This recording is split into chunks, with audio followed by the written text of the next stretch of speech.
সম্রাট বাজারে গিয়েছে, তরকারি দেখতে গিয়ে বেগুন চোখে পড়েছে। বেগুন দেখে খুব লক্ষ্য করে দেখছে। বীরবল বলছে, জাহাপানা খুব পছন্দ নাকি? কয়, দেখতে তো খুবই সুন্দর। বীরবল বলছে, জাহাপানা এই যে বেগুন, এটার নাম হচ্ছে বাগুন, অর্থাৎ এর অনেক গুণ। এটা যদি ভর্তা করে খান আপনার মাথার চুল কখনো উঠবে না। এটা যদি ভাজি করে খান আপনার স্বাস্থ্য ক্রমেই ভালো হবে। এটা যদি আপনি তরকারি মাছের সাথে মিলায় খান আপনার রাজত্ব আরো দীর্ঘায়ু হবে। এই রকমের অনেক ফজিলত বয়ান করলো। তারপরে বলে, ঠিক আছে কেন? ওগুলি কেনা হইলো, ভুক রান্না হইলো, জনমের খাওয়া খাইলো আকবর। এখন বেগুন জন্মের খাওয়া খাইলে যা হয়, টয়লেট রিজার্ভ। মেজাজ খারাপ সম্রাটের। বীরবল এসে দেখে মেজাজ স্ট্রং হয়ে আছে বাদশা। জাহাপানা কি হয়েছে? আরে বেটা, তুমি কি তরকারির ফজিলত বয়ান করলা? আমার তো পেটের ব্যথায় অস্থির। কয়, হুজুর এই একটা তরকারি নাকি, ওটার নাম তো বেগুন, ওর কোনো গুণই নাই। এটা খাইলে পরে কাখাউস হয়, পাচড়া হয়, এক্সিমা হয়, ব্রঙ্কাইটিস হয়, নিউমোনিয়া হয়। এটা খাইলে পরে কত লোক মারা গেছে কলেরা বসন্ত হইয়া। এটা একটা তরকারি? আকবর কয়, সর্বনাশ, আমার তো পেটের ব্যথা সেরে গেছে তোমার এই বক্তৃতা শুনে। বলে, কিরকম? কালকেই বেগুনের এত ফজিলত বর্ণনা করলে আর আজকেই বেগুনের এত কুচ্ছা বলছো তুমি, একই মুখে দুই রকম। বীরবল বলছে, জাহাপানা কিছু মনে নেবেন না, আমি তো বেগুনের চাকরি করি না, আমি তো জাহাপানার চাকরি করি। কালকে আপনি বলেছেন বেগুন দেখতে সুন্দর, আমার পক্ষে যদ্দূর সম্ভব ফজিলত বয়ান করেছি। আজকে আপনি বলছেন বেগুন খারাপ, আর আমি কি ওই খারাপ খারাপ হয়ে ভালো কইয়া আমার কল্যাণটা হারাবো নাকি? আমার দেশের সচিব থেকে শুরু করে সর্বস্তরের অফিসারদের বলবো, সরকারকে খুশি করার জন্য ইসলামের বিরুদ্ধে পদক্ষেপ নেবেন না, ইসলামের পক্ষে থাকুন। এই কথা কখনো ভুলে যাবেন না। আল্লাহ রাব্বুল আলামিন আপনাদেরকে সিংহের মতো, আপনাদেরকে ব্যাঘ্রের মতো ইমানি মজবুতির সঙ্গে ইমানের দায়িত্বের সাথে সরকারি দায়িত্ব পালনের তৌফিক আমার আল্লাহ যেন দান করেন, দোয়া করি। আর ঘরকে হেফাজত করো। কাজী যার ঘর আমি তাকে বলে এসেছি, তার যদি দায়িত্ব থাকে তিনি নিশ্চয়ই ওটাকে হেফাজত করবেন। আমার যেটার দায়িত্ব সেই উট ভেড়াগুলি তুমি ফিরায় দাও। আল্লাহ পাক তখন আব্রাহার হস্তি বাহিনী ধ্বংস করলেন, বাইতুল্লাহকে হেফাজত করলেন। মহান রাব্বুল আলামিন সকল ক্ষমতার উৎস, অথচ আমরা বারবার ভুল করি। এ সম্পর্কে বলছেন মাওলানা দেলোয়ার হোসাইন সাঈদী। মুসলমানের জীবনে শ্রেষ্ঠ স্লোগান নারে তাকবীর। আসতে বললেন কেন?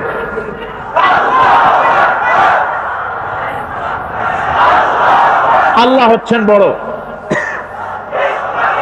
তার থেকে বড় কেউ।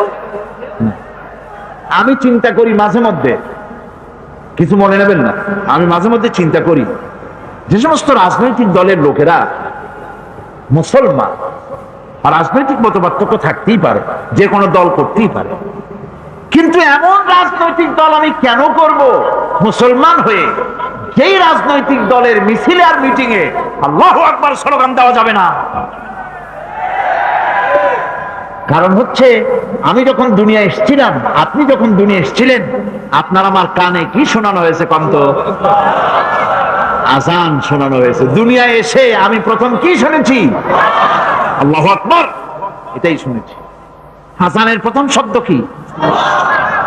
নামাজের প্রথম শব্দ কি? ইকামতের প্রথম শব্দ কি? জানাজা, জীবনের শেষ নামাজ, এটার প্রথম শব্দ কি? এটা শেষ শব্দ কি? তাহলে এর সিগনিফিকেন্সটা কি? এর অর্থটা হচ্ছে, আমার জন্ম থেকে মৃত্যু পর্যন্ত জীবনের সকল ক্ষেত্রে আমাকে বলতে হবে, স্বীকার করতে হবে, মানতে হবে, নিতান্ত গোলামের মতো মানতে হবে আল্লাহু আকবার। আল্লাহর চাইতে শ্রেষ্ঠ কেউ না। মুসলমানদের বলবো, এই স্লোগান চালু করো, যে দলে থাকো। নেতাদের বলো, দুনিয়ার সব স্লোগান দিতে পারবো কিন্তু আল্লাহু আকবার বলতে পারবো না। এটা যদি নিষেধ করা হয়, এমন দলের কপালে আগুন লাগুক। আমি মুসলমান, আমি মুসলমানের সন্তান, মিছিলে, মিটিং এ, সর্বত্র আমার প্রথম স্লোগান নারায়ে তাকবীর। মহান আল্লাহ সবকিছুকে অত্যন্ত সুন্দর করে সৃষ্টি করেছেন, মানুষকে বানিয়েছেন তার নিপুণ হাতে। তাই মহান রব্বুল আলামিনের শুকরিয়া আদায় আমাদের একান্ত কর্তব্য। الذي خلق فسوى والذي قدر فهدى। তিনি সকল বস্তুকে সৃষ্টি করেন এবং তারপর তার পরিমাপ, তার কর্মপথ, তার হেদায়েত তিনি দিয়ে দেন। তার মানে হচ্ছে তিনি সৃষ্টি করেন, সামঞ্জস্য রাখেন, পরিমাপটা ঠিক করেন এবং পথের নির্দেশ দেন। সৃষ্টি করি ছেড়ে দেন না, তার হেদায়েত দিয়ে দেন, তার পরিমাপটা ঠিক করেন, সামঞ্জস্য করেন। কিরকম? দেখুন, আপনি যখন দাঁড়ান তখন আপনার পায়ের উপরে হাঁটু থেকে হাঁটুর নিচের যে অংশটা পা পর্যন্ত, ওইটাকে কি কয়? পা, নলা। এই তো ঠিক বলছেন, নলা। আপনারা আমাকে সাহায্য করবেন যেখানে আমি আটকে যাই। নলা। এই নলাটা পায়ের সেন্টারে যদি রাখা হতো, বোঝেন ভালো করে, পায়ের সেন্টারে এই জায়গাটা, এটা ধরুন পা, এই জায়গাটায় যদি হতো পায়ের নলাটা, হয় সিতায় পড়তেন না হয় ফুটোয় পড়তেন। আল্লাহ পাক বলছেন শুধু সৃষ্টি করি না, সামঞ্জস্য এবং পরিমাপ ঠিক করি। মাপ মতো পাটা সামনে গোড়ালির কাছে নলাটা বসায় দেওয়া হয়েছে, যাতে আপনি শীত না হন, বুটো হয়ে না পড়েন। সুবহানাল্লাহ কইতে ইচ্ছে করে না? এই নলাটা যদি আঙ্গুলের দিকে আসতো আর পাটা যদি পিছনের দিকে বেশি অংশ থাকতো, যতই সামনে হাঁটতেন ততই পিছনে চলে যেতেন। ভূত নাকি, ভূতের পা থাকে নাকি পিছনের দিকে, বলে লোকেরা, আমি দেখি ঠিকই নেই। ভূত নাকি সামনে আগাতে গেলে পিছনে চলে যায়। এ পায়ের সামঞ্জস্যটা, অনেক কথা বলবো না, দুই একটা দৃষ্টান্ত দেবো, তাতেই বুঝে ফেলবেন। আল্লাহ পাক বলেন শুধু সৃষ্টিই করি না, তার সামঞ্জস্য এবং পরিমাপকে ঠিক করে দেই। মুরগির বাচ্চা ডিমের থেকে বেরোয়, তারে যদি ওর মায়ের শুদ্ধ যদি আপনি ভাড়া দেন, পানির মধ্যে ডুবে মরে যাবে। আর ওর মার চিৎকারের চোটে সারা গ্রামের মানুষ এক জায়গায় হবে। আর হাঁসের ডিম থেকে বাচ্চা বেরোলে সেই বাচ্চা আর মা বাবা দুজনকেই ভাড়ায় দেন পানির মধ্যে, সাঁতরায় উঠে আসবে। ঠিক কিনা? কে শিখালো সাঁতার? কে শিখালো? শুধু সৃষ্টি করেন না, আল্লাহ পাক সৃষ্টি করেন, সামঞ্জস্য এবং পরিমাপকে ঠিক করেন এবং তাকে পথের নির্দেশ দেন। এটা হলো সর্বশেষ। সৃষ্টি করে ছেড়ে দেন না। এই মসজিদে যান, মসজিদে গিয়ে নামাজ পড়েন আর আল্লাহর কাছে হাত পেতে আল্লাহরে বলেন, সেজদা গিয়া যখন রব্বুল আলামিনের দরবারে কিছু চাইবেন, হুজুরের কাছে জিজ্ঞেস করা হয়েছে, হুজুর বান্দা কখন আল্লাহর নিকটবর্তী হয়ে যায়? আল্লাহর নবী বলেছেন, বান্দা যখন সেজদা দেয় তখন বান্দা একেবারে আল্লাহ পাকের কাছে চলে যায়। আল্লাহর কাছে চান, যা দরকার, ছেলে নাই, মেয়ে নাই, বউ নাই, অথবা চাকরি নাই, প্রমোশন চাই, ব্যবসায় উন্নতি চাই, যা দরকার কাকে বলবেন? মনটাকে পরিষ্কার করুন, আজকে মনটাকে সাফ করুন, সমস্ত দুর্বলতা থেকে মনকে উঠায় আনো, বিশ্বাস করুন, যা চাওয়া, যা বলা, সবটা আল্লাহর কাছে। কার কাছে? আমি তার গোলাম। আমি কার গোলাম? আল্লাহ ছাড়া কারো কাছে আমার অভিযোগ তুলবো না, সবটা বলবো আল্লাহর কাছে। বলে দেখেন, বলে দেখেন আল্লাহ পাক কিভাবে আপনাকে সাহায্য করেন। সুবহানাল্লাহ।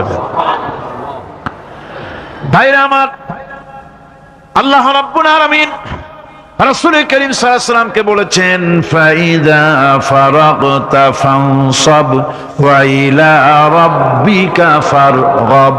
যখন তুমি খালি হাত হয়ে যাবে, দাঁড়িয়ে যাবে এবং তোমার রবের কাছে মিনতি জানাবে, কিছু যখন থাকবে না, তোমার রবের কাছে দাঁড়ায় যাও আর তার কাছে মিনতি জানাও, তোমাকে আল্লাহ ভরপুর করে দিবেন। ভান্ডের কোনো অভাব নাই। আমাদের ভান্ড হচ্ছে যত দেব তত কমবে, আর আল্লাহর ভান্ড যত দেয় তত সমান সমান থাকে, মোটেই কমে না, মোটেই কমে না। সুতরাং দয়াল বাবা, বাবাজান, কেবলাজান বাবা কি যে কবে আর কি করবে দিশা করতে পারে না। গান বাজনা, তারপরে গোসল শরীফ, কি জানি হাবিজাবি শরীফ, কোন শেষ বেদাত দিয়ে ভরে গেছে।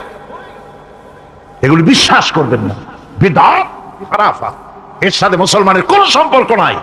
গান বাজনার সাথে মুসলমানের কোনো সম্পর্ক।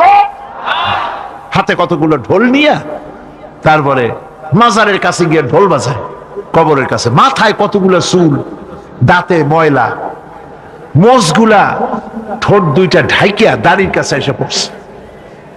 হায় হায় রে, এই রকমের মোষ আমি মাঝে মধ্যে চিন্তা করি যে দই খায় কেমনে এরা, গাঁজা মদ খাইয়া এগুলো মাজার মধ্যে গিয়ে পড়ে থাকে। আর কি জানি আছে ওইটারে ঘষে আর বলে মদিনা যাব কেমনে, মদিনা যাব কেমন। তুই মদিনা যাবি কেমনে? মদ খেয়ে গাঁজা খেয়ে তুই যাবি মদিনা? একটা কথা হইলো? তোর নাপাক কদম আল্লাহ পাকের আরদে মুকাদ্দাসে উঠতে পারে না।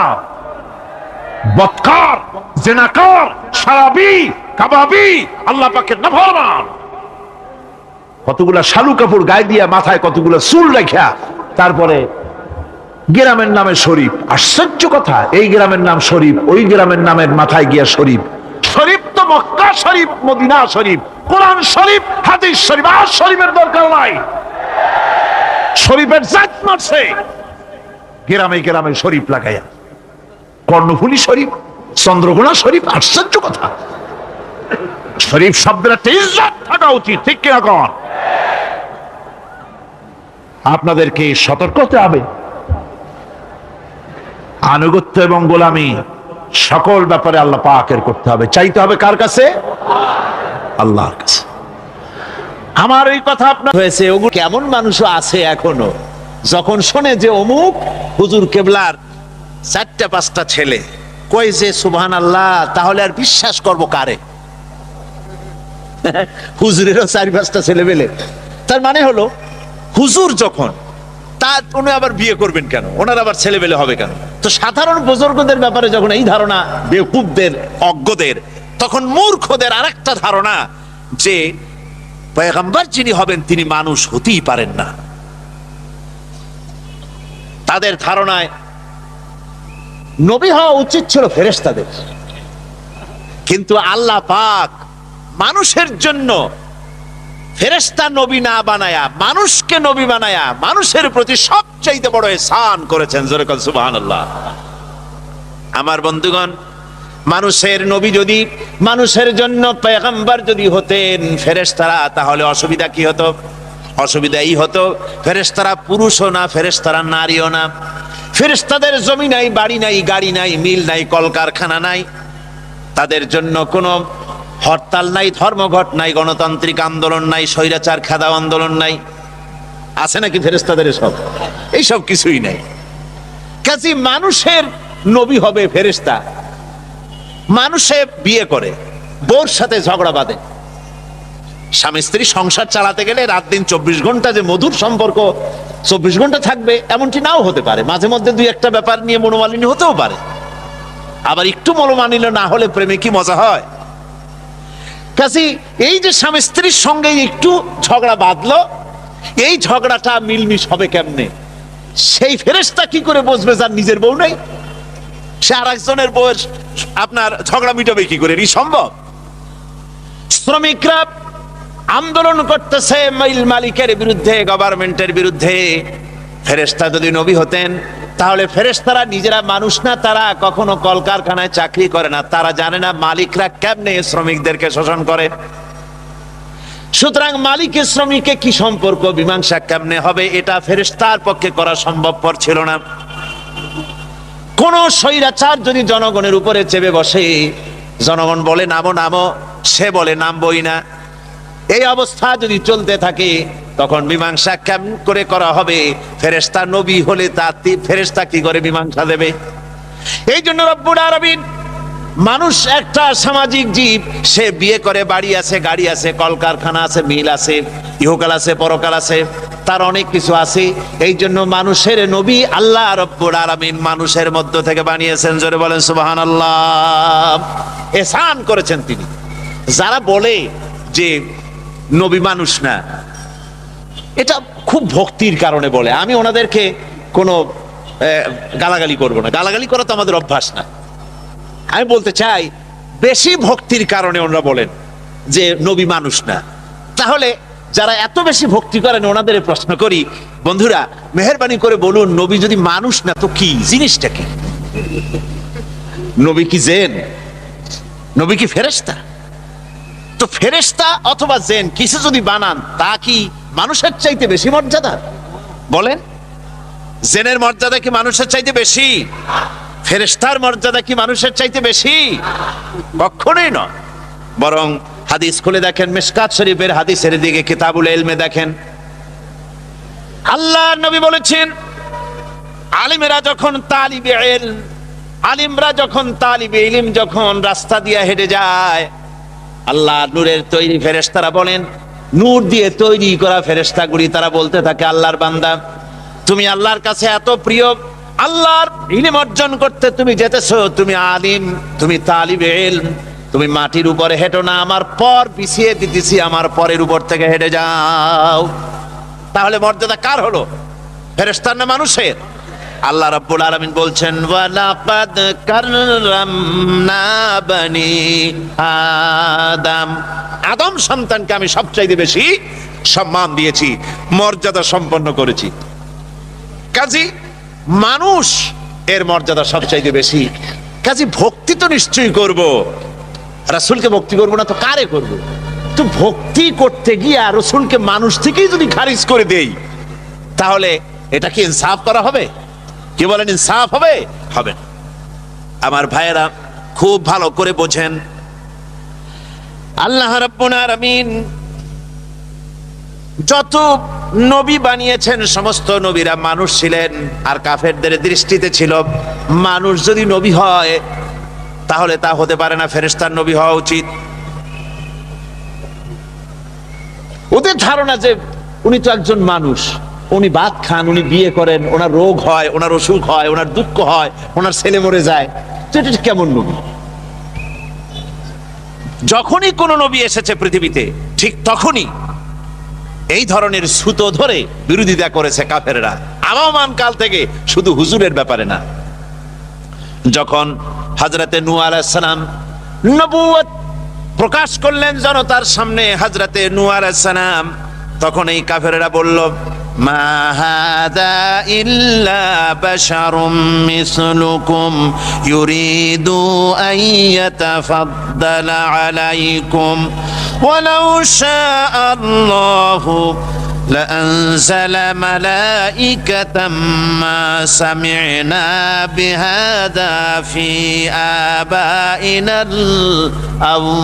الأولين মা হাযা ইল্লা বাশারুম মিসলুকুম, এ তো তোমাদের মতোই একজন মানুষ, ইউরিদু আন ইয়াতাফাদ্দালা আলাইকুম, সে চায় তোমাদের উপরে নিজের মর্যাদা প্রতিষ্ঠিত করতে। ওয়ালাউ শা আল্লাহু লাআনজালা মালাইকাতান, আল্লাহ ইচ্ছা করলে তো আমাদের জন্য ফেরেশতা নবী করে দিতে পারেন। মা সামি'না বিহাযা ফি আবাইনাল আউয়ালিন, আমাদের বাপ দাদা 14 গোষ্ঠীর কানেও মুখেও কোনোদিন আমরা শুনি নাই যে মানুষ হয় নবী। এগুলি হলো কাফেরদের কথা। কাদের কথা? কাফেরদের কথা, অজ্ঞদের কথা।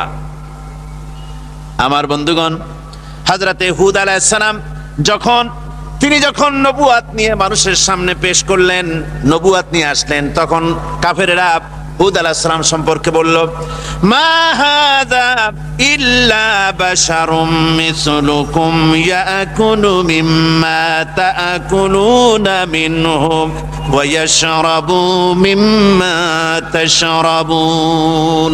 মা হাযা ইল্লা বাশারুম মিসলুকুম, এ তোমাদের মতোই একজন মানুষ, তোমরা যা খাও ইনিও তাই খায়, তোমরা যেমন পান করো ইনিও তেমন পান করেন।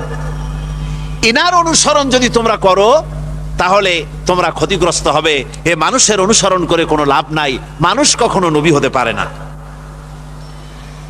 এরপরে হযরতে মূসা আলাইহিস সালাম এবং হযরতে হারুন আলাইহিস সালাম দুজনেই যখন নবুয়াত পেলেন, নবুয়াত নিয়ে জনগণের সামনে যখন আসলেন, তখন কাফেররা বলল, আনুমিনু লিবাশারাইনি মিসলুনা, আমাদের মতোই দুইজন মানুষের আনুগত্য কি আমরা করব? আমাদের মতো দেখতে মানুষ, ওনাদের আমরা কি ওনার উপর ঈমান আনবো? এটা একটা কথা হইল?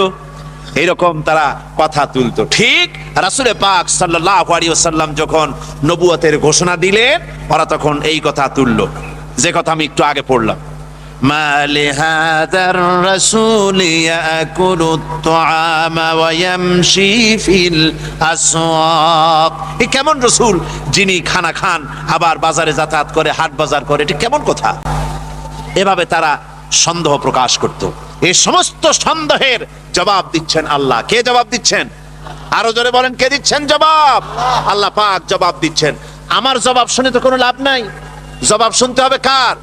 সন্দেহ সৃষ্টি করছে কাফেরেরা যে মানুষ কখনো নবী হতে পারে না, নবীরা মানুষ না, এই যে কথা কাফেরেরা প্রশ্ন তুলেছে, এর জবাব নিতে হবে আল্লাহর কাছ থেকে। কার কাছ থেকে? আল্লাহ রাব্বুল আলামিন জবাব দিচ্ছেন, وما أرسلنا قبلك إلا رجالا نوحي إليهم فاسألوا أهل الذكر إن كنتم لا تعلمون। আপনার আগে যত নবী পৃথিবীতে পাঠানো হয়েছে সবাই পুরুষ ছিলেন, সবাই মানুষ ছিলেন, কোনো মহিলাকে নবী বানানো হয় নাই। সব পুরুষদেরকে নবী বানানো হয়েছে, মানুষদেরকে নবী বানানো হয়েছে। আর একথা যদি তোমার জানা না থাকে, তাহলে যারা জানে জ্ঞানী লোকদের কাছ থেকে ভালো করে জিজ্ঞেস করে নাও। ওয়ামা জাআলনাহুম জাসাদান লা ইয়াকুলুনা আত-তাআমা ওয়ামা কানু খালিদিন।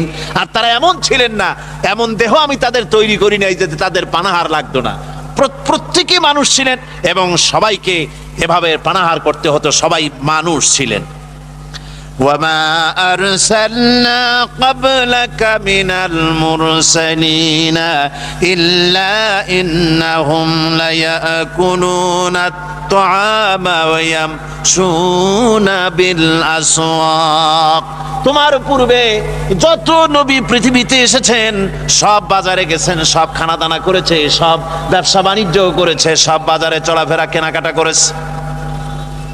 এরকম করে সমস্ত নবীরা তারা মানুষ ছিলেন। ওয়ালাকাদ আরসালনা রুসুলাম মিন ক্বাবলিকা ওয়া জাআলনা লাহুম আজওয়াজান ওয়া যুররিয়া। আমি যত পয়গম্বর পৃথিবীতে পাঠিয়েছি আপনার পূর্বে তাদের সকলের স্ত্রী ছিল এবং সন্তান ছিল, সকলকে আমি স্ত্রী দিয়েছি, সন্তান দিয়েছি। সুতরাং তারা মানুষ ছিলেন, মানুষ ছিল বলেই তো বিবাহ করতে হয়েছে, মানুষ ছিলেন বলেই তো তাদের সন্তান হয়েছে। আল্লাহ পাক এবার হুজুরকে বলতেছেন, আপনার আমার নবী। কাকে বলতেছেন? বিশ্ব নবীকে। জোরে বলেন, কাকে বলতেছেন? বিশ্ব নবী মুহাম্মদ রাসূলুল্লাহ সাল্লাল্লাহু আলাইহি ওয়াসাল্লামকে আল্লাহ রাব্বুল আলামিন বলছেন, নবী আপনি বলেন, আপনার ব্যাপারে পরিষ্কার করে বলেন, কুল ইন্নামা আনা বাশারুম মিসলুকুম ইউহা ইলাইয়া আন্নামা ইলাহুকুম ইলাহু ওয়াহিদ। আপনি বলে দিন ইন্নামা। ইন্নামা আরবিতে আলেমরা ভালোই গেলেন, ইন্নামা হচ্ছে হাসার, হাসারের জন্য ইন্নামা আসে। আমি ইন্নামা আনা বাশারুম মিসলুকুম, আমি মানুষ ছাড়া আর কিছুই নই। ইন্নামা আনা বাশারুম মিসলুকুম, ও নবী আপনি বলুন আমি তোমাদের মতোই মানুষ। আনা বাশারুম মিসলুকুম ইউহা ইলাইয়া, আমার কাছে ওহী আসে। এখন আমাদের বন্ধুরা যারা তারা বলেন এই আয়াতের আমরা যখন ব্যাখ্যা প্রদান করি ওনারা তখন মানুষকে বিভ্রান্ত করেন এই কথা বলে যে কোরআনের তাফসিরে তারা বলতেছে মুহাম্মদ সাল্লাল্লাহু আলাইহি ওয়াসাল্লাম নাকি তিনি আমাদের মতো মানুষ। আমরা যেমন গুনাহ করি, আমরা যেমন মিথ্যা কথা কই, আমরা যেমন ওজনে কম দেই, হুজুর সাল্লাল্লাহু আলাইহি ওয়াসাল্লাম তিনিও আমাদের মতো মানুষ, এইরকম কাম করে। জোরে কোন নাউযুবিল্লাহ। আমাদের মতো মানুষ তার অর্থ কি? আমরা যেমন গুনাহ করি রাসূল কি সেরকম গুনাহ করেন? আমার বন্ধুগণ, রাসূল গুনাহ করতে পারেন না, আল্লাহ নবী মিথ্যে বলতে পারেন না, গুনাহ করতে পারেন না।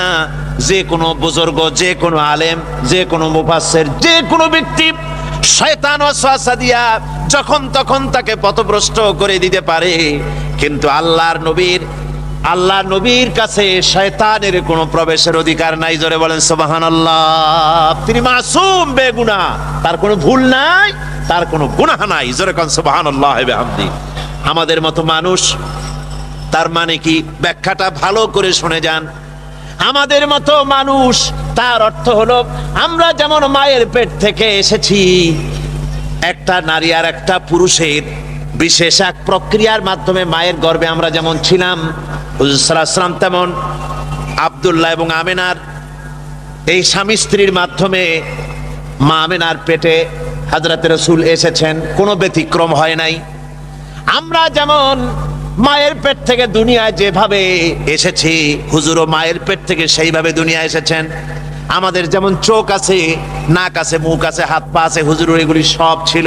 আমরা যেমন বিয়ে শাদী করি, রসুল বিয়ে শাদী করেছেন। আমাদের ছেলে পেলে হয়, রসুলেরও ছেলে পেলে হয়েছে। আমাদের রোগ ব্যাধি হয়, রসুলেরও রোগ ব্যাধি হয়েছে। আমাদেরও কষ্ট হয়, ব্যাধি হয়, হুজুরেরও তা হয়েছে। এদিক থেকে তিনি মানুষ, অনুভূতির দিক থেকে, সুখ দুঃখের দিক থেকে, খাওয়া দাওয়ার দিক থেকে, ঘুমাবার দিক থেকে, সকল দিক থেকেই এসব মানবীয় দিক থেকে আমাদের সমান। আমরা যেমন মানুষ, রসুলও তেমন মানুষ। তবে পার্থক্য আছে। তবে কি আছে? পার্থক্য আছে। পার্থক্যগুলো শোনেন, আপনারা ওই বিভ্রান্তির শিকার হবেন না, ভুল ব্যাখ্যার শিকার হবেন না। আমার বন্ধুগণ, পার্থক্য কোথায়? পার্থক্য নবী নিজেই করেছেন। আল্লাহ বলে দিয়েছেন, বলুন, ইন্নামা আনা বাশারুম মিসলুকুম ইউহা ইলাইয়া। আমার কাছে ওহী আসে, তোমাদের কাছে ওহী আসে না। এটা সবচেয়ে বড় পার্থক্য। ওহী কেবলমাত্র কার কাছে আসে? রাসূলের কাছে। সাধারণ মানুষের কাছে আসে না। ওই যে গোলাম মোহাম্মদ কাদিয়ানী, দুনিয়ার এক নিকৃষ্ট কাফের। গোলাম মোহাম্মদ কাদিয়ানী কি? আরো জোরে বলেন, এটা কি? এই কাফেরটি বাংলাদেশে তারা টিকে আছে। এই কাফেরের মুরিদেরা তারা বলে, কয় যে আমরা মুহাম্মদ সাল্লাল্লাহু আলাইহি ওয়াসাল্লামকে আখিরি জামানার নবী মানি। তো মুহাম্মদ সাল্লাল্লাহু আলাইহি ওয়াসাল্লামের আখিরি জামানার নবী যদি মানো, তাহলে নিজেদেরকে আবার আহমদী বলে পরিচয় দাও কেন? তোমরা আবার কোথার হযরত মসি, তারপরে কি জানি কয় গোলাম মোহাম্মদ, মাউদ, হাবিজাবি কতগুলা সামনে আলাইহিস সালাম ইত্যাদি অনেক কিছু সামনে লেখা লাগায় দেয়। কেন এগুলো দাও?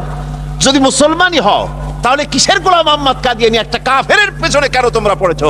মুসলমান হলে মুহাম্মদ সাল্লাল্লাহু আলাইহি ওয়াসাল্লামের পেছনে দৌড়াও। গোলাম মোহাম্মদ কাদিয়ানী এটা কাফের, আর অনুসারীরাও কি? কাফের। ওহী আদায় করা যায় না। এটা জেলা পরিষদের চেয়ারম্যান না যে প্রধানমন্ত্রী সিলেকশন দিয়ে দেবে। পাগলামি না। নবী হচ্ছেন, নবীকে আল্লাহ পাক বানান। নবীকে বানান, আল্লাহ পাক নবী বানান। আর নবীর জন্য বড় শর্ত হচ্ছে ওহী আসা। আল্লাহ নবী বলেন, আমার কাছে ওহী আসে। এটা হলো বড় পার্থক্য। হলো 1 নম্বর। 2 নম্বরের পার্থক্য হলো, দুনিয়ার মানুষ যে কোনো মুহূর্তে শয়তানের ওয়াসওয়াসায় পড়ে গুনাহ করতে পারে, আল্লাহ রাসূলকে শয়তান ওয়াসওয়াসা দিতে পারে না। আপনার আমার ঘুমের মধ্যে, রাসূলের ঘুমের মধ্যে পার্থক্য আছে। আমরা ঘুমালে কিছুই টের পাই না। রাসূলের ঘুম ছিল এমন, জাগ্রত থাকতে যেমন টের পেতেন, ঘুমায়ও তেমন টের পেতেন। আল্লাহ আমরা শুধু সামনে দেখি, দুই পাশে দেখি। নবীজি চলার সময় সামনে দুপাশে যেমন দেখতেন, পিছনেও তেমন দেখতে পেতেন। রাসূলুল্লাহকে আল্লাহ রাব্বুল আলামিন এসব দিক থেকে, মানুষের থেকে, এসব সাধারণ মানুষের থেকে তিনি স্বতন্ত্র। এতে কোনো সন্দেহ নাই, কোনো তর্কের অবকাশ নাই, কোনো যুক্তির অবকাশ নাই। গোটা পৃথিবীর মানুষের চাইতে সুপার কোয়ালিটির মানুষ হচ্ছেন নবীরা। নবীরা সুপার কোয়ালিটির মানুষ, তবে অতি মানব নন। একথা বলা যাবে না, অতি মানব নন। অতি মানব বলা যায় কাকে? অতি মানব বলা যায় তাদেরকে যারা মানবীয় দুর্বলতা নাই, অর্থাৎ সুখ দুঃখ স্পর্শ করে না, চোখে পানি আসে না, হাসা লাগে না, কোনো প্রতিক্রিয়া তার মধ্যে হয় না, কোনো কষ্ট হয় না, ক্ষুধা লাগে না, তৃষ্ণা লাগে না। এগুলি অতি মানবীয় পর্যায়। রাসূল কি সেরকম ছিলেন? হুজুরের ছেলে মারা গেছে, হুজুরের চোখ থেকে পানি পড়তেছিল, আছে না হাদিস শরীফে? কি বলেন, আছে না? হুজুর কাঁদতেছিলেন। সাহাবীরা কেউ কেউ বললেন, হুজুর আপনি না ছেলে পেলে মরলে কাঁদতে নিষেধ করেছেন, আর আপনি যে কাঁদতেছেন? হুজুর কয় যে এটা হচ্ছে রাহমাত, এটা হচ্ছে দয়া। আমি তো এটাকে মানাতে পারছি না। হুজুর বলছেন, আমি তো চিৎকার করতে নিষেধ করেছি, কিন্তু এটা হচ্ছে রহমত। হুজুরের ব্যথা লাগে, হুজুর আনন্দ পান, খুশি হন। মানুষের যা অনুভূতি, সব অনুভূতি আছে। অতি মানব নিশ্চয়ই নন। রাসূল হচ্ছেন মহামানব। রাসূল কি? আরো জোরে বলেন, তিনি কি? মহামানব, শ্রেষ্ঠ মানব, সর্বশ্রেষ্ঠ মানুষ। আল্লাহর পরেই তার মর্যাদা, তার চাইতে মর্যাদার পৃথিবীতে কারো। আমার বন্ধুগণ, শেখ সাদি রহমতুল্লাহ আলাইহি সুন্দর করে রাসূলের কথা বলেছেন, লা ইউমকিনুস সানাউ কামা কানা হাক্কুহু। আপনার প্রশংসা যেমন ঠিক তেমনটি করে প্রশংসা করার কোনো ক্ষমতা আমার নাই, তবে বলতে পারি বাদে আজ খোদা তুই বুজুর্গ সাওয়াদ ইসাই মুক্তাসার, আমি বলতে পারি আপনার প্রশংসা সম্পর্কে নবী, আল্লাহ রাব্বুল আলামিনের পরে মর্যাদা সম্পন্ন আকাশে আর জমিনে যদি কেউ থাকে তো আপনি আল্লাহর নবী। শ্রেষ্ঠ মর্যাদা আপনার। মানুষের সাথে, সাধারণ মানুষের সাথে নবীর পার্থক্য এখানে। নবী চরিত্রের দিক দিয়ে শ্রেষ্ঠ, মিথ্যে কথা তিনি বলেন না, গুনার কাম করেন না, আল্লাহ হেফাজত করেন, সুপার কোয়ালিটির মানুষ, মহামানব। তবে মানুষ, এটা স্বীকার করতে হবে, মানুষ। রাসূল কি? এর কোনো সন্দেহ নাই, রাসূল মানুষ। আমার বন্ধুগণ, এভাবে করে তারা, যারা রাসূল দুনিয়ার বুকে যারা পয়গম্বর এসেছেন, পয়গম্বরদেরকে তারা মানুষ বলতে চায় নাই। তারা মনে করেছে এরা হচ্ছে ফেরেশতা অথবা অন্য কিছু। কাজে আমাদেরকে এই কথা বিশ্বাস করতে হবে, তারা মানুষ এবং আমাদের মতো মানুষ। তো পার্থক্য তো বললামই। আরো একটা দৃষ্টান্ত আমি দেই। ওই যে পাথর দিয়ে রাস্তা বানানো হয়, পাথর দিয়ে যে রাস্তা বানানো হয়, সেই পাথরের এত বড় বড় একটা চাকা, যার দাম 5 টাকা বা 10 টাকা বড় জোর। আবার স্বর্ণের দোকানে যান, জুয়েলারির দোকানে গ্লাসের বক্সের ভিতরে সুন্দর সুন্দর বক্স রেখে তার মধ্যে তুলা দিয়ে সাজায়া ওর উপরে সুন্দর সুন্দর করে বসায় ছোট ছোট পাথর রাখা হয় না? বলেন না কেন? লুলু, মারজান, ইয়াকুত, জবরজদ, নীলা, প্রবাল, তারপরে আকিক, আছেন এরকম পাথর। রাস্তা বানানো হয় যে পাথর দিয়া, জুয়েলারির দোকানে যে পাথর আছে, ওই রাস্তার পাথর আর ওই পাথর কি এক নাকি? নাম তো একই পাথর। নাম একই হলে কি হবে?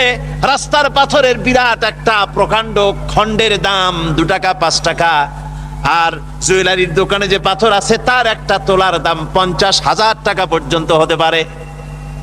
ওই পাথরে পাথরে যে বেশ কম, মানুষে মানুষে আবার সেই বেশ কম। পয়গম্বরদের সাথে সাধারণ মানুষের কোনো তুলনা হতে। সম্রাট বাজারে গিয়েছে, তরকারি দেখতে গিয়ে বেগুন চোখে পড়েছে। বেগুন দেখে খুব লক্ষ্য করে দেখছে। বীরবল বলছে, জাহাপানা খুব পছন্দ নাকি? কয় দেখতে তো খুবই সুন্দর। বীরবল বলছে, জাহাপানা এই যে বেগুন, এটার নাম হচ্ছে বাগুন, অর্থাৎ এর অনেক গুণ। এটা যদি ভর্তা করে খান আপনার মাথার চুল কখনো উঠবে না। এটা যদি ভাজি করে খান আপনার স্বাস্থ্য ক্রমেই ভালো হবে। এটা যদি আপনি তরকারি মাছের সাথে মিলায় খান আপনার রাজত্ব আরো দীর্ঘায়ু হবে। এই রকমের অনেক ফজিলত বয়ান করলো। তারপরে বলে, ঠিক আছে কেন? ওগুলি কেনা হইলো, ভুক রান্না হইলো, জনমের খাওয়া খাইলো আকবর। এখন বেগুন জন্মের খাওয়া খাইলে যা হয়, টয়লেট রিজার্ভ। মেজাজ খারাপ সম্রাটের। বীরবল এসে দেখে মেজাজ স্ট্রং হয়ে আছে বাদশা। জাহাপানা কি হয়েছে? আরে বেটা, তুমি কি তরকারির ফজিলত বয়ান করলা? আমার তো পেটের ব্যথায় অস্থির। কয় হুজুর, এই একটা তরকারি নাকি? ওটার নাম তো বেগুন, ওর কোনো গুণই নাই। এটা খাইলে পরে কাখাউস হয়, পাচড়া হয়, এক্সিমা হয়, ব্রঙ্কাইটিস হয়, নিউমোনিয়া হয়। এটা খাইলে পরে কত লোক মারা গেছে কলেরা বসন্ত হইয়া। এটা একটা তরকারি? আকবর কয়, সর্বনাশ, আমার তো পেটের ব্যথা সেরে গেছে তোমার এই বক্তৃতা শুনে। বলে কিরকম? কালকেই বেগুনের এত ফজিলত বর্ণনা করলে আর আজকেই বেগুনের এত কুচ্ছা বলছো তুমি, একই মুখে 2 রকম। বীরবল বলছে, জাহাপানা কিছু মনে নেবেন না, আমি তো বেগুনের চাকরি করি না, আমি তো জাহাপানার চাকরি করি। কালকে আপনি বলেছেন বেগুন দেখতে সুন্দর, আমার পক্ষে যদ্দূর সম্ভব ফজিলত বয়ান করেছি। আজকে আপনি বলছেন বেগুন খারাপ, আর আমি কি ওই খারাপ ভালো করি আমার কল্যাণটা হারাবো নাকি? আমার দেশের সচিব থেকে শুরু করে সর্বস্তরের অফিসারদের বলবো, সরকারকে খুশি করার জন্য ইসলামের বিরুদ্ধে পদক্ষেপ নেবেন না, ইসলামের পক্ষে থাকুন। এই কথা কখনো ভুলে যাবেন না। আল্লাহ রাব্বুল আলামিন আপনাদেরকে সিংহের মতো, আপনাদেরকে ব্যাঘ্রের মতো ইমানি মজবুতির সঙ্গে ইমানের দায়িত্বের সাথে সরকারি দায়িত্ব পালনের তৌফিক আমার আল্লাহ যেন দান করেন, দোয়া করি। আর ঘরকে হেফাজত করো। কাজী যার ঘর আমি তাকে বলে এসেছি, তার যদি দায়িত্ব থাকে তিনি নিশ্চয়ই ওটাকে হেফাজত করবেন। আমার যেটার দায়িত্ব সেই উট ভেড়াগুলি তুমি ফিরায় দাও। আল্লাহ পাক তখন আব্রাহার হস্তি বাহিনী ধ্বংস করলেন, বাইতুল্লাহকে হেফাজত করলেন। মহান রাব্বুল আলামিন সকল ক্ষমতার উৎস, অথচ আমরা বারবার ভুল করি। এ সম্পর্কে বলছেন মাওলানা দেলোয়ার হোসাইন সাঈদী। মুসলমানের জীবনে শ্রেষ্ঠ স্লোগান নারে তাকবীর। আসতে কইলেন কেন?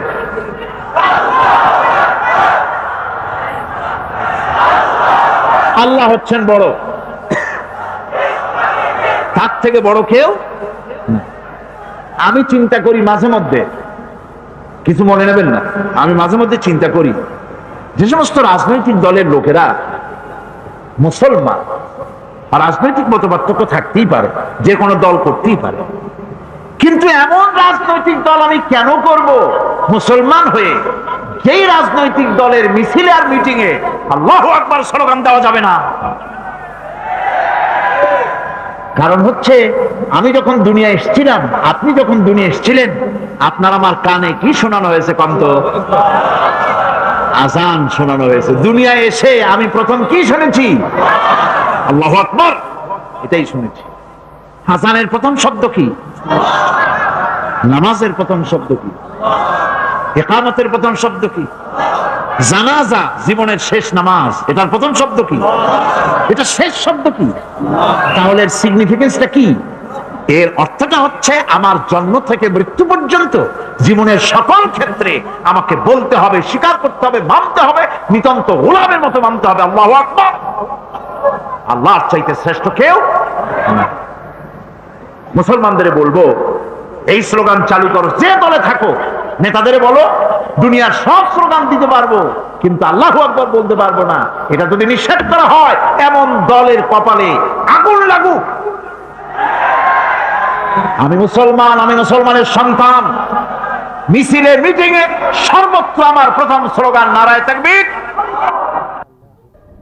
মহান আল্লাহ সবকিছুকে অত্যন্ত সুন্দর করে সৃষ্টি করেছেন, মানুষকে বানিয়েছেন তার নিপুণ হাতে। তাই মহান রাব্বুল আলামিনের শুকরিয়া আদায় আমাদের একান্ত কর্তব্য। الذي خلق فسوى والذي قدر فهدى। তিনি সকল বস্তুকে সৃষ্টি করেন এবং তারপর তার পরিমাপ, তার কর্মপথ, তার হেদায়েত তিনি দিয়ে দেন। তার মানে হচ্ছে তিনি সৃষ্টি করেন, সামঞ্জস্য রাখেন, পরিমাপটা ঠিক করেন এবং পথের নির্দেশ দেন। সৃষ্টি করেই ছেড়ে দেন না, তার হেদায়েত দিয়ে দেন। তার পরিমাপটা ঠিক করেন, সামঞ্জস্য করেন। কিরকম? দেখুন, আপনি যখন দাঁড়ান তখন আপনার পায়ের উপরে হাঁটু থেকে হাঁটুর নিচের যে অংশটা পা পর্যন্ত, ওইটারে কি কয়? পা, নলা। এই তো ঠিক বলছেন, নলা। আপনারা আমাকে সাহায্য করবেন যেখানে আমি আটকে যাই। নলা। এই নলাটা পায়ের সেন্টারে যদি রাখা হতো, বোঝেন ভালো করে, পায়ের সেন্টারে এই জায়গাটা, এটা ধরুন পা, এই জায়গাটায় যদি হতো পায়ের নলাটা, হয় সিটায় পড়তেন, না হয় ফুটোয় পড়তেন। আল্লাহ পাক বলছেন শুধু সৃষ্টি করি না, সামঞ্জস্য এবং পরিমাপ ঠিক করি। মাপ মতো পাটা সামনে গোড়ালির কাছে নলাটা বসায় দেওয়া হয়েছে, যাতে আপনি শীত না হন, বুটো হয়ে না পড়েন। সুবহানাল্লাহ কইতে ইচ্ছে করে না? এই নলাটা যদি আঙ্গুলের দিকে আসতো আর পাটা যদি পিছনের দিকে বেশি অংশ থাকতো, যতই সামনে হাঁটতেন ততই পিছনে চলে যেতেন। ভূত নাকি, ভূতের পা থাকে নাকি পিছনের দিকে, বলে লোকেরা, আমি দেখি দেখি নেই। ভূত নাকি সামনে আগাতে গেলে পিছনে চলে যায়। এ পায়ের সামঞ্জস্যটা, অনেক কথা বলবো না, দুই একটা দৃষ্টান্ত দেবো, তাতেই বুঝে ফেলবেন। আল্লাহ পাক বলেন শুধু সৃষ্টিই করি না, তার সামঞ্জস্য এবং পরিমাপকে ঠিক করে দেই। মুরগির বাচ্চা ডিমের থেকে বেরোয় তারে যদি ওর মায়ের শুদ্ধ যদি আপনি ফালা দেন পানির মধ্যে ডুবে মরে যাবে, আর ওর মার চিৎকারের চোটে সারা গ্রামের মানুষ এক জায়গায় হবে। আর হাঁসের ডিম থেকে বাচ্চা বেরোলে সেই বাচ্চা আর মা বাবা দুজনকেই ফালায় দেন পানির মধ্যে, সাঁতরায় উঠে আসবে, ঠিক কিনা? কে শিখালো সাঁতার? কে শিখালো? শুধু সৃষ্টিই করেন না, আল্লাহ পাক সৃষ্টি করেন, সামঞ্জস্য এবং পরিমাপকে ঠিক করেন এবং তাকে পথের নির্দেশ দেন। এটা হলো সর্বশেষ, সৃষ্টি করে ছেড়ে দেন না। এই মসজিদে যান, মসজিদে গিয়ে নামাজ পড়েন আর আল্লাহর কাছে হাত পেতে আল্লাহরে বলেন, সেজদা গিয়া যখন রব্বুল আলামিনের দরবারে কিছু চাইবেন, হুজুরের কাছে জিজ্ঞেস করা হয়েছে, হুজুর বান্দা কখন আল্লাহর নিকটবর্তী হয়ে যায়? আল্লাহর নবী বলেছেন, বান্দা যখন সেজদা দেয় তখন বান্দা একেবারে আল্লাহ পাকের কাছে চলে যায়। আল্লাহর কাছে চান যা দরকার, ছেলে নাই, মেয়ে নাই, বউ নাই, অথবা চাকরি নাই, প্রমোশন চাই, ব্যবসায় উন্নতি চাই, যা দরকার কাকে বলবেন? মনটাকে পরিষ্কার করুন, আজকে মনটাকে সাফ করুন, সমস্ত দুর্বলতা থেকে মনকে উঠায় আনো, বিশ্বাস করুন যা চাওয়া যা বলা সবটা আল্লাহর কাছে। কার কাছে? আমি তার গোলাম। আমি কার গোলাম? আল্লাহ ছাড়া কারো কাছে আমার অভিযোগ তুলবো না, সবটা বলবো আল্লাহর কাছে। বলে দেখেন, বলে দেখেন আল্লাহ পাক কিভাবে আপনাকে সাহায্য করেন। সুবহানাল্লাহ। ভাইরা আমার, আল্লাহ রাব্বুল আলামিন রাসূল করিম সাল্লাল্লাহু আলাইহি ওয়াসাল্লামকে বলেছেন, ফাইদা ফারাগতা ফানসাব ওয়া ইলা রাব্বিকা ফারগাব। যখন তুমি খালি হাত হয়ে যাবে, দাঁড়িয়ে যাবে এবং তোমার রবের কাছে মিনতি জানাবে, কিছু যখন থাকবে না, তোমার রবের কাছে দাঁড়ায় যাও আর তার কাছে মিনতি জানাও, তোমাকে আল্লাহ ভরপুর করে দিবেন। ভান্ডের কোনো অভাব নাই। আমাদের ভান্ড হচ্ছে যত দেব তত কমবে, আর আল্লাহর ভান্ড যত দেয় তত সমান সমান থাকে, মোটেই কমে না, মোটেই কমে না। সুতরাং দয়াল বাবা, বাবাজান কেবলাজান বাবা কি যে কবে আর কি করবে দিশা করতে পারে না। গান বাজনা, তারপরে গোসল শরীফ, কি জানি হাবিজাবি শরীফ, কোন শেষ বেদাত দিয়ে ভরে গেছে। এগুলি বিশ্বাস করবেন না, বিদআত খারাফাত, এর সাথে মুসলমানের কোনো সম্পর্ক নাই। গান বাজনার সাথে মুসলমানের কোনো সম্পর্ক। হাতে কতগুলো ঢোল নিয়ে তারপরে মাজারের কাছে গিয়ে ঢোল বাজায়, কবরের কাছে, মাথায় কতগুলো চুল, দাঁতে ময়লা, মোষগুলা ঠোঁট দুইটা ঢাইকিয়া দাড়ির কাছে এসে পড়ছে। হায় হায় রে, এই রকমের মোষ আমি মাঝে মধ্যে চিন্তা করি যে দই খায় কেমনে এরা, গাঁজা মদ খাইয়া এগুলো মাজার মধ্যে গিয়ে পড়ে থাকে।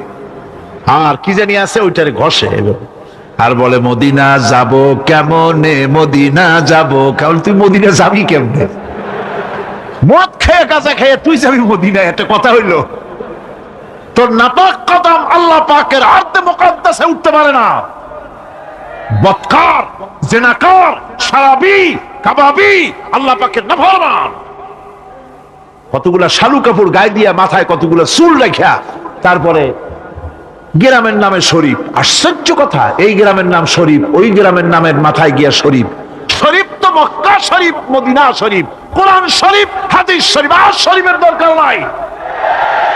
শরীফের জাত মারছে গ্রামে গ্রামে শরীফ লাগাইয়া, কর্ণফুলী শরীফ, চন্দ্রকোনা শরীফ। আশ্চর্য কথা, শরীফ শব্দের একটা ইজ্জত থাকা উচিত, ঠিক কিনা কন? আপনাদেরকে সতর্ক হতে হবে। আনুগত্য এবং গোলামি সকল ব্যাপারে আল্লাহ পাকের করতে হবে। চাইতে হবে কার কাছে? আল্লাহর কাছে। আমার এই কথা আপনার হয়েছে, ওগুলো কোন মানুষও আছে এখনো, যখন শোনে যে অমুক হুজুর কেবলার 4-5টা ছেলে কই যে সুবহানাল্লাহ, তাহলে আর বিশ্বাস করব কারে? হুজুরেরও 4-5টা ছেলে পেলে, তার মানে হলো হুজুর যখন, তা উনি আবার বিয়ে করবেন কেন? ওনার আবার ছেলে পেলে হবে কেন? তো সাধারণ বুজুর্গদের ব্যাপারে যখন এই ধারণা বেকুবদের, অজ্ঞদের, তখন মূর্খদের আরেকটা ধারণা যে পয়গম্বর যিনি হবেন তিনি মানুষ হতেই পারেন না। তাদের ধারণায় নবী হওয়া উচিত ছিল ফেরেশতাদের, কিন্তু আল্লাহ পাক মানুষের জন্য ফেরেশতা নবী না বানায়া মানুষকে নবী বানায়া মানুষের প্রতি সবচাইতে বড় ihsan করেছেন। জোরে বলেন সুবহানাল্লাহ। আমার বন্ধুগণ, মানুষের নবী যদি, মানুষের জন্য পয়গম্বর যদি হতেন ফেরেশতারা, তাহলে অসুবিধা কি হতো? অসুবিধা এই হতো, ফেরেশতারা পুরুষও না, ফেরেশতারা নারীও না, ফেরেশতাদের জমি নাই, বাড়ি নাই, গাড়ি নাই, মিল নাই, কলকারখানা নাই, তাদের জন্য কোনো হরতাল নাই, ধর্মঘট নাই, গণতান্ত্রিক আন্দোলন নাই, স্বৈরাচার খেদাও আন্দোলন নাই। আছে নাকি ফেরেশতাদের? এইসব কিছুই নাই। কাজী মানুষের নবী হবে ফেরেশতা। মানুষে বিয়ে করে, বউর সাথে ঝগড়া বাঁধে, স্বামী স্ত্রী সংসার চালাতে গেলে রাত দিন 24 ঘন্টা যে মধুর সম্পর্ক 24 ঘন্টা থাকবে এমনটি নাও হতে পারে। মাঝে মধ্যে দুই একটা ব্যাপার নিয়ে মনোমালিন্য হতেও পারে। আবার একটু মনোমালিন্য না হলে প্রেমে কি মজা হয়? কাজী এই যে স্বামী স্ত্রীর সঙ্গে একটু ঝগড়া বাঁধলো, এই ঝগড়াটা মিলমিশ হবে কেমনে? সেই ফেরেশতা কি করে বুঝবে যার নিজের বউ নেই? সে আর একজনের বউয়ের আপনার ঝগড়া মিটাবে কি করে? এই সম্ভব? শ্রমিকরা আন্দোলন করতেছে মিল মালিকের বিরুদ্ধে, গভর্নমেন্টের বিরুদ্ধে। ফেরেশতা যদি নবী হতেন তাহলে ফেরেশতারা নিজেরা মানুষ না, তারা কখনো কলকারখানায় চাকরি করে না, তারা জানে না মালিকরা কেমনে শ্রমিকদেরকে শোষণ করে। সুতরাং মালিক শ্রমিকে কি সম্পর্ক, মীমাংসা কেমনে হবে, এটা ফেরেশতার পক্ষে করা সম্ভবপর ছিল না। কোন স্বৈরাচার যদি জনগণের উপরে চেপে বসে, জনগণ বলে নামো নামো, সে বলে নামবই না, এই অবস্থা যদি চলতে থাকে তখন মীমাংসা কেমন করে করা হবে? ফেরেশতা নবী হলে তা ফেরেশতা কি করে মীমাংসা দেবে? এই জন্য রব্বুল আলামিন, মানুষ একটা সামাজিক জীব, সে বিয়ে করে, বাড়ি আছে, গাড়ি আছে, কলকারখানা আছে, মিল আছে, ইহকাল আছে, পরকাল আছে, তার অনেক কিছু আছে। এই জন্য মানুষের নবী আল্লাহ রব্বুল আলামিন মানুষের মধ্য থেকে বানিয়েছেন। জোরে বলেন সুবহানাল্লাহ। ihsan করেছেন তিনি। যারা বলে যে নবী মানুষ না, এটা খুব ভক্তির কারণে বলে। আমি ওনাদেরকে কোনো গালাগালি করব না, গালাগালি করা তো আমাদের অভ্যাস না। আমি বলতে চাই, বেশি ভক্তির কারণে ওনারা বলেন যে নবী মানুষ না। তাহলে যারা এত বেশি ভক্তি করেন ওনাদের প্রশ্ন করি, বন্ধুরা মেহেরবানি করে বলুন, নবী যদি মানুষ না তো কি জিনিসটা? কি নবী? কি জেন? নবী কি ফেরেশতা? তো ফেরেশতা অথবা জেন কিছু যদি বানান, তা কি মানুষের চাইতে বেশি মর্যাদা? বলেন, জেনের মর্যাদা কি মানুষের চাইতে বেশি? ফেরেশতার মর্যাদা কি মানুষের চাইতে বেশি? কখনোই নয়। বরং হাদিস খুলে দেখেন, মিশকাত শরীফের হাদিসের দিকে, কিতাবুল ইলমে দেখেন, আল্লাহর নবী বলেছেন, আলিমেরা যখন তালিবে ইলম, আলিমরা যখন তালিবে ইলম যখন রাস্তা দিয়ে হেঁটে যায়, আল্লাহ নূরের তৈরি ফেরেশতারা বলেন, নূর দিয়ে তৈরি করা ফেরেশতাগুলি তারা বলতে থাকে, আল্লাহর বান্দা তুমি আল্লাহর কাছে এত প্রিয়, আল্লাহর ইলম অর্জন করতে তুমি যেতেছো, তুমি আলিম, তুমি তালিবে ইলম, তুমি মাটির উপরে হেঁটো না, আমার পর পিছিয়ে দিতেছি, আমার পরের উপর থেকে হেঁটে যাও। তাহলে মর্যাদা কার হলো?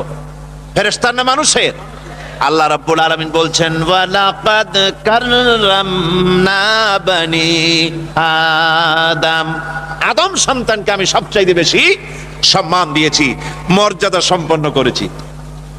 কাজী মানুষ এর মর্যাদা সবচাইতে বেশি।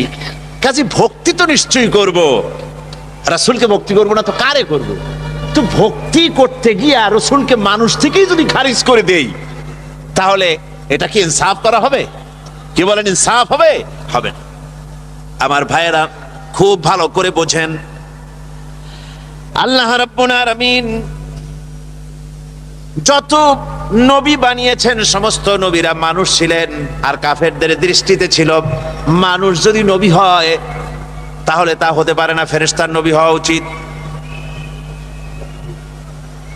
ওদের ধারণা যে উনি তো একজন মানুষ, উনি ভাত খান, উনি বিয়ে করেন, ওনার রোগ হয়, ওনার অসুখ হয়, ওনার দুঃখ হয়, ওনার ছেলে মরে যায়, তো এটা কেমন নবী? যখনই কোন নবী এসেছে পৃথিবীতে ঠিক তখনই এই ধরনের সুতো ধরে বিরোধিতা করেছে কাফেররা, আবহমান কাল থেকে, শুধু হুজুরের ব্যাপারে না। যখন হযরতে নূহ আলাইহিস সালাম নবুয়ত প্রকাশ করলেন জনতার সামনে, হযরতে নূহ আলাইহিস সালাম, তখন এই কাফেররা বলল, মা হাদা ইল্লা বাশারুম মিসলুকুম ইউরিদু আন ইয়াতাফাদ্দালা আলাইকুম ওয়ালাউ শাআ আল্লাহু لأنزل ملائكة ما سمعنا بهذا في آبائنا الأولين ما هذا إلا بشر مثلكم। এ তো তোমাদের মতোই একজন মানুষ। ইউরিদু আন ইয়াতাফাদ্দালা আলাইকুম, সে চায় তোমাদের উপরে নিজের মর্যাদা প্রতিষ্ঠিত করতে। ওয়ালাউ শা আল্লাহু লাআনজালা মালাইকাতান, আল্লাহ ইচ্ছা করলে তো আমাদের জন্য ফেরেশতা নবী করে দিতে পারেন। মা সামি'না বিহাযা ফি আবাইনাল আউয়ালিন, আমাদের বাপ দাদা 14 গোষ্ঠীর কানেও মুখেও কোনোদিন আমরা শুনি নাই যে মানুষ হয় নবী। এগুলি হলো কাফেরদের কথা। কাদের কথা? কাফেরদের কথা, অজ্ঞদের কথা। আমার বন্ধুগণ, হযরতে হুদ আলাইহিস সালাম তিনি যখন নবুয়াত নিয়ে মানুষের সামনে পেশ করলেন, নবুয়াত নিয়ে আসলেন, তখন কাফেররা হুদ আলাইহিস সালাম সম্পর্কে বলল, মা হাযা ইল্লা বাশারুম মিসলুকুম ইয়াকুলু মিম্মা তাআকুলুনা মিনহু ওয়া ইয়াশরাবু মিম্মা তাশরাবুন। মা হাযা ইল্লা বাশারুম মিসলুকুম, এ তোমাদের মতোই একজন মানুষ। তোমরা যা খাও ইনিও তাই খায়, তোমরা যেমন পান করো ইনিও তেমন পান করেন। ইনার অনুসরণ যদি তোমরা করো তাহলে তোমরা ক্ষতিগ্রস্ত হবে। এ মানুষের অনুসরণ করে কোনো লাভ নাই, মানুষ কখনো নবী হতে পারে না। এরপরে হযরতে মূসা আলাইহিস সালাম এবং হযরতে হারুন আলাইহিস সালাম দুজনেই যখন নবুয়াত পেলেন, নবুয়াত নিয়ে জনগণের সামনে যখন আসলেন, তখন কাফেররা বলল, আনু উমিনু লিবাশারাইনি মিসলুনা, আমাদের মতোই দুইজন মানুষের আনুগত্য কি আমরা করব? আমাদের মতো দেখতে মানুষ, আমরা কি ওনার উপর ঈমান আনবো? এটা একটা কথা হইলো? এইরকম তারা কথা তুলতো। ঠিক রাসূল পাক সাল্লাল্লাহু আলাইহি ওয়াসাল্লাম যখন নবুয়তের ঘোষণা দিলেন, ওরা তখন এই কথা তুললো, যে কথা আমি একটু আগে পড়লাম, মা লিহাদার রাসূল ইয়াকুলুত তুআমা ওয়া ইয়ামশি ফিল আসওয়াক, এ কেমন রাসূল যিনি খানা খান আবার বাজারে যাতায়াত করে, হাট বাজার করে, এটা কেমন কথা? এভাবে তারা সন্দেহ প্রকাশ করত। এই সমস্ত সন্দেহের জবাব দিচ্ছেন আল্লাহ। কে জবাব দিচ্ছেন? আরো জোরে বলেন, কে দিচ্ছেন জবাব? আল্লাহ পাক জবাব দিচ্ছেন। আমার জবাব শুনে তো কোনো লাভ নাই, জবাব শুনতে হবে কার? সন্দেহ সৃষ্টি করছে কাফেররা যে মানুষ কখনো নবী হতে পারে না, নবীরা মানুষ না, এই যে কথা কাফেররা প্রশ্ন তুলেছে, এর জবাব নিতে হবে আল্লাহর কাছ থেকে। কার কাছ থেকে? আল্লাহ রাব্বুল আলামিন জবাব দিচ্ছেন, وما أرسلنا قبلك إلا رجالا نوحي إليهم فاسألوا أهل الذكر إن كنتم لا تعلمون। আপনার আগে যত নবী পৃথিবীতে পাঠানো হয়েছে সবাই পুরুষ ছিলেন, সবাই মানুষ ছিলেন, কোনো মহিলাকে নবী বানানো হয় নাই। সব পুরুষদেরকে নবী বানানো হয়েছে, মানুষদেরকে নবী বানানো হয়েছে। আর একথা যদি তোমার জানা না থাকে তাহলে যারা জানে জ্ঞানী লোকদের কাছ থেকে ভালো করে জিজ্ঞেস করে নাও। ওয়ামা জাআলনাহুম জাসাদান লা ইয়াকুলুনা আত-তাআমা ওয়ামা কানু খালিদিন, আর তারা এমন ছিলেন না, এমন দেহ আমি তাদের তৈরি করি নাই যাতে তাদের পানাহার লাগতো না। প্রত্যেকেই মানুষ ছিলেন এবং সবাইকে এভাবে পানাহার করতে হতো, সবাই মানুষ ছিলেন। وما أرسلنا قبلك من المرسلين إلا إنهم ليأكلون الطعام ويمشون بالأسواق। তোমার পূর্বে যত নবী পৃথিবীতে এসেছেন সব বাজারে গেছেন, সব খানা দানা করেছে, সব ব্যবসা বাণিজ্য করেছে, সব বাজারে চলাফেরা কেনাকাটা করেছে। এরকম করে সমস্ত নবীরা তারা মানুষ ছিলেন। وَلَقَدْ أَرْسَلْنَا رُسُلًا مِّن قَبْلِكَ وَجَعَلْنَا لَهُمْ أَزْوَاجًا وَذُرِّيَّةً। আমি যত পয়গম্বর পৃথিবীতে পাঠিয়েছি আপনার পূর্বে তাদের সকলের স্ত্রী ছিল এবং সন্তান ছিল। সকলকে আমি স্ত্রী দিয়েছি, সন্তান দিয়েছি। সুতরাং তারা মানুষ ছিলেন, মানুষ ছিল বলেই তো বিবাহ করতে হয়েছে, মানুষ ছিলেন বলেই তো তাদের সন্তান হয়েছে। আল্লাহ পাক এবার হুজুরকে বলতেছেন আপনার আমার নবী। কাকে বলতেছেন? বিশ্ব নবীকে। জোরে বলেন কাকে বলতেছেন? বিশ্ব নবী মুহাম্মদ রাসূলুল্লাহ সাল্লাল্লাহু আলাইহি ওয়াসাল্লামকে আল্লাহ রাব্বুল আলামিন বলছেন, নবী আপনি বলেন, আপনার ব্যাপারে পরিষ্কার করে বলেন, কুল ইন্নামা আনা বাশারুম মিসলুকুম ইউহা ইলাইয়া আন্নামা ইলাহুকুম ইলাহু ওয়াহিদ। আপনি বলে দিন ইন্নামা। ইন্নামা আরবিতে আলেমরা ভালোই গেলেন, ইন্নামা হচ্ছে হাসার, হাসারের জন্য ইন্নামা আসে। আমি ইন্নামা আনা বাশারুম মিসলুকুম, আমি মানুষ ছাড়া আর কিছুই নই। ইন্নামা আনা বাশারুম মিসলুকুম, ও নবী আপনি বলুন আমি তোমাদের মতোই মানুষ। আনা বাশারুম মিসলুকুম ইউহা ইলাইয়া, আমার কাছে ওহী আসে। এখন আমাদের বন্ধুরা যারা তারা বলেন এই আয়াতের আমরা যখন ব্যাখ্যা প্রদান করি ওনারা তখন মানুষকে বিভ্রান্ত করেন এই কথা বলে যে কোরআনের তাফসিরে তারা বলতেছে মুহাম্মদ সাল্লাল্লাহু আলাইহি ওয়াসাল্লাম নাকি তিনি আমাদের মতো মানুষ। আমরা যেমন গুনাহ করি, আমরা যেমন মিথ্যে কথা কই, আমরা যেমন ওজনে কম দেই, হুজুর সাল্লাল্লাহু আলাইহি ওয়াসাল্লাম তিনিও আমাদের মতো মানুষ, এইরকম কাম করে। জোরে কর নাউযুবিল্লাহ। আমাদের মতো মানুষ তার অর্থ কি? আমরা যেমন গুনাহ করি রাসূল কি সেরকম গুনাহ করেন? আমার বন্ধুগণ, রাসূল গুনাহ করতে পারেন না, আল্লাহর নবী মিথ্যে বলতে পারেন না, গুনাহ করতে পারেন না। যে কোনো বুজুর্গ, যে কোনো আলেম, যে কোনো মুফাসসির, যে কোনো ব্যক্তি শয়তান ওয়াসওয়াসা দিয়া যখন তখন তাকে পথভ্রষ্ট করে দিতে পারে, কিন্তু আল্লাহর নবীর কাছে শয়তানের কোনো প্রবেশের অধিকার নাই। জোরে বলেন সুবহানাল্লাহ। তিনি মাসুম, বেগুনাহ, তার কোনো ভুল নাই, তার কোনো গুনাহ নাই। জোরে কোন সুবহানাল্লাহ ওয়া বিহামদি। আমাদের মতো মানুষ তার মানে কি? ব্যাখ্যাটা ভালো করে শুনে যান। আমাদের মতো মানুষ তার অর্থ হলো আমরা যেমন মায়ের পেট থেকে এসেছি, একটা নারী আর একটা পুরুষের বিশেষ এক প্রক্রিয়ার মাধ্যমে মায়ের গর্ভে আমরা যেমন ছিলাম, হুজুর সাল্লাল্লাহু আলাইহি ওয়াসাল্লাম তেমন আব্দুল্লাহ এবং আমেনার এই স্বামী স্ত্রীর মাধ্যমে মা আমেনার পেটে হযরত রাসূল এসেছেন, কোনো ব্যতিক্রম হয় নাই। আমরা যেমন মায়ের পেট থেকে দুনিয়ায় যেভাবে এসেছি, হুজুরও মায়ের পেট থেকে সেইভাবে দুনিয়া এসেছেন। আমাদের যেমন চোখ আছে, নাক আছে, মুখ আছে, হাত পা আছে, হুজুরের এগুলি সব ছিল। আমরা যেমন বিয়ে শাদী করি, রাসূল বিয়ে শাদী করেছেন। আমাদের ছেলে পেলে হয়, রাসূলেরও ছেলে পেলে হয়েছে। আমাদের রোগ ব্যাধি হয়, রাসূলেরও রোগ ব্যাধি হয়েছে। আমাদেরও কষ্ট হয়, ব্যাধি হয়, হুজুরেরও তা হয়েছে। এদিক থেকে তিনি মানুষ, অনুভূতির দিক থেকে, সুখ দুঃখের দিক থেকে, খাওয়া দাওয়ার দিক থেকে, ঘুমাবার দিক থেকে, সকল দিক থেকেই এসব মানবীয় দিক থেকে আমাদের সমান। আমরা যেমন মানুষ, রাসূলও তেমন মানুষ। তবে পার্থক্য আছে। তবে কি আছে? পার্থক্য আছে। পার্থক্যগুলো শোনেন, আপনারা ওই বিভ্রান্তির শিকার হবেন না, ভুল ব্যাখ্যার শিকার হবেন না। আমার বন্ধুগণ, পার্থক্য কোথায়? পার্থক্য নবী নিজেই করেছেন, আল্লাহ বলে দিয়েছেন। বলুন ইন্নামা আনা বাশারুম মিসলুকুম ইউহা ইলাইয়া, আমার কাছে ওহী আসে, তোমাদের কাছে ওহী আসে না। এটা সবচেয়ে বড় পার্থক্য।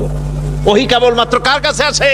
রাসূলের কাছে। সাধারণ মানুষের কাছে আসে না। ওই যে গোলাম মোহাম্মদ কাদিয়ানী, দুনিয়ার এক নিকৃষ্ট কাফের। গোলাম মোহাম্মদ কাদিয়ানী কি? আরো জোরে বলেন, এটা কি? এই কাফেরটি বাংলাদেশে তারা টিকে আছে, এই কাফেরের মুরিদেরা। তারা বলে কয় যে আমরা মুহাম্মদ সাল্লাল্লাহু আলাইহি ওয়াসাল্লামকে আখিরি জামানার নবী মানি। তো মুহাম্মদ সাল্লাল্লাহু আলাইহি ওয়াসাল্লামের আখিরি জামানার নবী যদি মানো, তাহলে নিজেদেরকে আবার আহমদী বলে পরিচয় দাও কেন? তোমরা আবার কোথার হযরত মসি, তারপরে কি জানি কয় গোলাম মোহাম্মদ, মাউদ, হাবিজাবি কতগুলা সামনে আলাইহিস সালাম ইত্যাদি অনেক কিছু সামনে লেখা লাগায় দেয়। কেন এগুলো দাও? যদি মুসলমানই হও তাহলে কিসের গোলাম মোহাম্মদ কাদিয়ানী একটা কাফেরের পেছনে কেন তোমরা পড়েছো? মুসলমান হলে মুহাম্মদ সাল্লাল্লাহু আলাইহি ওয়াসাল্লামের পেছনে দৌড়াও। গোলাম মোহাম্মদ কাদিয়ানী এটা কাফের, আর অনুসারীরাও কি কাফের। ওহী আদায় করা যায় না। এটা জেলা পরিষদের চেয়ারম্যান না যে প্রধানমন্ত্রী সিলেকশন দিয়ে দেবে, পাগলামি না। নবী হচ্ছেন, নবীকে আল্লাহ পাক বানান। নবীকে বানান, আল্লাহ পাক নবী বানান। আর নবীর জন্য বড় শর্ত হচ্ছে ওহী আসা। আল্লাহ নবী বলেন আমার কাছে ওহী আসে, এটা হলো বড় পার্থক্য। হলো 1 নম্বর। 2 নম্বরের পার্থক্য হলো দুনিয়ার মানুষ যে কোনো মুহূর্তে শয়তানের ওয়াসওয়াসায় পড়ে গুনাহ করতে পারে, আল্লাহ রাসূলকে শয়তান ওয়াসওয়াসা দিতে পারে না। আপনার আমার ঘুমের মধ্যে রাসূলের ঘুমের মধ্যে পার্থক্য আছে। আমরা ঘুমালে কিছুই টের পাই না, রাসূলের ঘুম ছিল এমন, জাগ্রত থাকতে যেমন টের পেতেন, ঘুমায়ও তেমন টের পেতেন। আল্লাহ আমরা শুধু সামনে দেখি, 2 পাশে দেখি। নবীজি চলার সময় সামনে দুপাশে যেমন দেখতেন, পিছনেও তেমন দেখতে পেতেন। রাসূলুল্লাহকে আল্লাহ রাব্বুল আলামিন এসব দিক থেকে, মানুষের থেকে, এসব সাধারণ মানুষের থেকে তিনি স্বতন্ত্র। এতে কোনো সন্দেহ নাই, কোনো তর্কের অবকাশ নাই, কোনো যুক্তির অবকাশ নাই। গোটা পৃথিবীর মানুষের চাইতে সুপার কোয়ালিটির মানুষ হচ্ছেন নবীরা। নবীরা সুপার কোয়ালিটির মানুষ, তবে অতি মানব নন। একথা বলা যাবে না, অতি মানব নন। অতি মানব বলা যায় কাকে? অতি মানব বলা যায় তাদেরকে যারা মানবীয় দুর্বলতা নাই, অর্থাৎ সুখ দুঃখ স্পর্শ করে না, চোখে পানি আসে না, হাসা লাগে না, কোনো প্রতিক্রিয়া তার মধ্যে হয় না, কোনো কষ্ট হয় না, ক্ষুধা লাগে না, তৃষ্ণা লাগে না। এগুলি অতি মানবীয় পর্যায়। রাসূল কি সেরকম ছিলেন? হুজুরের ছেলে মারা গেছে, হুজুরের চোখ থেকে পানি পড়তেছিল, আছে না হাদিস শরীফে? কি বলেন, আছে না? হুজুর কাঁদতেছিলেন। সাহাবীরা কেউ কেউ বললেন, হুজুর আপনি না ছেলে পেলে মরলে কাঁদতে নিষেধ করেছেন, আর আপনি যে কাঁদতেছেন। হুজুর কয় যে এটা হচ্ছে রাহমাত, এটা হচ্ছে দয়া, আমি তো এটাকে মানাতে পারছি না। হুজুর বলছেন আমি তো চিৎকার করতে নিষেধ করেছি, কিন্তু এটা হচ্ছে রহমত। হুজুরের ব্যথা লাগে, হুজুর আনন্দ পান, খুশি হন। মানুষের যা অনুভূতি, সব অনুভূতি আছে। অতি মানব নিশ্চয়ই নন। রাসূল হচ্ছেন মহামানব। রাসূল কি? আরো জোরে বলেন, তিনি কি? মহামানব, শ্রেষ্ঠ মানব, সর্বশ্রেষ্ঠ মানুষ। আল্লাহর পরেই তার মর্যাদা, তার চাইতে মর্যাদার পৃথিবীতে কারো। আমার বন্ধুগণ, শেখ সাদী রাহমাতুল্লাহ আলাইহি সুন্দর করে রাসূলের কথা বলেছেন, লা ইউমকিনু সানাউ কামা কানা হাক্কুহু। আপনার প্রশংসা যেমন ঠিক তেমনটি করে প্রশংসা করার কোনো ক্ষমতা আমার নাই, তবে বলতে পারি বাদে আজ খোদা তুই বুজুর্গ সাওয়াত ইসাই মুক্তাসার, আমি বলতে পারি আপনার প্রশংসা সম্পর্কে নবী, আল্লাহ রাব্বুল আলামিনের পরে মর্যাদা সম্পন্ন আকাশে আর জমিনে যদি কেউ থাকে তো আপনি আল্লাহর নবী। শ্রেষ্ঠ মর্যাদা আপনার। মানুষের সাথে, সাধারণ মানুষের সাথে নবীর পার্থক্য এখানে। নবী চরিত্রের দিক দিয়ে শ্রেষ্ঠ, মিথ্যে কথা তিনি বলেন না, গুনার কাম করেন না, আল্লাহ হেফাজত করেন। সুপার কোয়ালিটির মানুষ, মহামানব। তবে মানুষ, এটা স্বীকার করতে হবে, মানুষ। রাসূল কি? এর কোনো সন্দেহ নাই, রাসূল মানুষ। আমার বন্ধুগণ, এভাবে করে তারা, যারা রাসূল দুনিয়ার বুকে যারা পয়গম্বর এসেছেন, পয়গম্বরদেরকে তারা মানুষ বলতে চায় নাই। তারা মনে করেছে এরা হচ্ছে ফেরেশতা অথবা অন্য কিছু। কাজে আমাদেরকে এই কথা বিশ্বাস করতে হবে, তারা মানুষ এবং আমাদের মতো মানুষ। তো পার্থক্য তো বললামই। আরো একটা দৃষ্টান্ত আমি দেই। ওই যে পাথর দিয়ে রাস্তা বানানো হয়, পাথর দিয়ে যে রাস্তা বানানো হয়, সেই পাথরের এত বড় বড় একটা চাকা, যার দাম 5 টাকা বা 10 টাকা বড় জোর। আবার স্বর্ণের দোকানে যান, জুয়েলারির দোকানে গ্লাসের বক্সের ভিতরে সুন্দর সুন্দর বক্স রেখে তার মধ্যে তুলা দিয়ে সাজায়া ওর উপরে সুন্দর সুন্দর করে বসায় ছোট ছোট পাথর রাখা হয় না? বলেন না কেন? লুলু, মারজান, ইয়াকুত, জবরজদ, নীলা, প্রবাল, তারপরে আকিক, আছেন এরকম পাথর। রাস্তা বানানো হয় যে পাথর দিয়া, জুয়েলারির দোকানে যে পাথর আছে ওই রাস্তার পাথর আর ওই পাথর কি এক নাকি? নাম তো একই পাথর। নাম একই হলে কি হবে? রাস্তার পাথরের বিরাট একটা প্রকাণ্ড খণ্ডের দাম 2 টাকা 5 টাকা, আর জুয়েলারির দোকানে যে পাথর আছে তার একটা তোলার দাম 50,000 টাকা পর্যন্ত হতে পারে। ওই পাথরে পাথরে যে বেশ কম, মানুষে মানুষে আবার সেই বেশ কম। পয়গম্বরদের সাথে সাধারণ মানুষের কোনো তুলনা হতে